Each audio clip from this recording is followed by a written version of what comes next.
Bonjour à tous et bienvenue sur Aide BTS MUC. L'objectif à travers cette vidéo, c'est de réviser l'épreuve de MGUC, donc réviser la gestion commerciale. Et si vous voulez aller justement plus loin et réviser en seulement quelques minutes, vous pouvez aller sur le site, tous les liens sont en description, il y a plus de 80 fiches de révision pour votre épreuve de MGUC. Allez, c'est parti! Aujourd'hui, nous allons voir la valorisation des stocks. Donc, en euros, donc la valorisation, c'est donner une valeur du stock en euros. On peut faire l'inventaire en quantité, donc dire bon, il y a 100 produits, mais combien est-ce que ça vaut réellement? Et c'est ça qui intéresse notamment au niveau fiscal. Combien d'argent est-ce qu'ils sont mobilisés?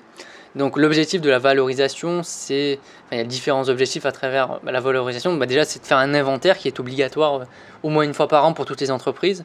La plupart du temps, en grande distribution, pour les produits frais, il est réalisé tous les mois. Et pour les produits de grande consommation, donc le sec, etc., il est réalisé 2 fois par an.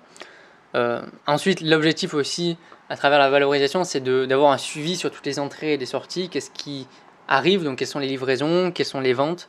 Et surtout, aussi, ça va être d'optimiser le prix de vente du produit, puisque dans la valorisation des stocks, on verra par la suite, notamment dans cette vidéo, on a la méthode du CUMP, du coût unitaire moyen pondéré, qui permet d'ajuster le prix en fonction du prix d'achat des produits qu'on a obtenus.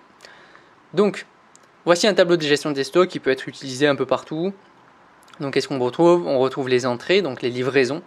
Dès que vous avez une livraison, vous devez taper dans cette colonne. Dès que vous avez des ventes, vous devez enregistrer vos ventes dans la partie sortie. Donc à chaque fois, vous mettez la date, donc le 1er janvier, temps, tel produit. Bon, si c'est une livraison, on en a reçu 50, donc on a les entrées 50. Ou si c'est une vente, on en a vendu 30, donc dans les sorties. Et donc ensuite, vous avez la partie qui est la plus intéressante, c'est quels sont les stocks que vous avez actuellement et à quelle valeur et à quel montant, enfin quelle quantité et quelle valeur est-ce que vous les avez. Donc toujours vous avez une colonne quantité pour savoir la quantité du produit avec son prix unitaire et donc pour ensuite évaluer son montant en valeur, les valoriser. Donc aujourd'hui on va voir la méthode du CUMP et dans une prochaine vidéo on verra la méthode FIFO qui est une autre méthode pour pour valoriser vos stocks. Donc le CUMP c'est coût unitaire moyen pondéré.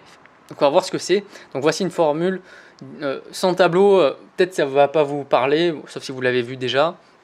Donc c'est très simple, vous prenez le coût d'achat, à chaque fois c'est entre le stock initial et justement les entrées, les livraisons que vous obtenez. Vous allez comparer en fait la somme des coûts d'achat du stock initial et des entrées par les quantités que vous disposez. On va prendre un exemple. Donc c'est uniquement dès qu'il y a une livraison, vous devez penser à ce calcul. Vous faites une entrée dans votre magasin, il faut recalculer le prix et c'est le CUMP qui va vous le donner. Donc on va reprendre notre tableau de gestion des stocks. Donc en imaginant que le 1er mai, on a un stock initial de 25, qu'on a payé 10,50 € par produit.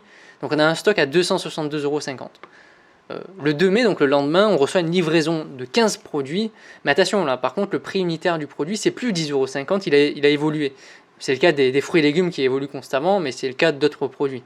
Donc il est à 13 € maintenant l'unité. Donc on a 195 € qui rentrent en stock. Donc là, on en a 40. Mais le problème, c'est que le prix unitaire, il est plus de 10,50 € pour les 40. Puisque dans ces 40, il y en a 25. D'ailleurs, je vais vous le faire afficher d'ailleurs. Donc le 1er mai, vous en avez 25 à 10,50 €. Mais le 2 mai, vous en avez encore 15 de plus à 13 €. Donc l'objectif, c'est quoi? C'est de déterminer le CUMP, donc le prix unitaire de la totalité des produits. Donc 40 produits maintenant, qui est à 11,44 €. Donc là, on va faire l'application sur la formule. Puisque là, je vous ai déjà affiché, en spoil, j'ai envie de dire, le prix unitaire qu'on va calculer. Donc vous avez votre CUMP. Vous prenez votre coût d'achat du stock initial, qui est de 262,50 €. Donc ça c'est la colonne qui est tout à droite. Vous prenez maintenant le montant de vos entrées, 195. Vous les additionnez, donc ça c'est votre partie coût d'achat. En bas, maintenant vous mettez les quantités maintenant. 25 pour le stock initial et 15 pour l'entrée. Et en faisant ce calcul, vous trouvez 11,44 €, donc ça c'est le CUMP.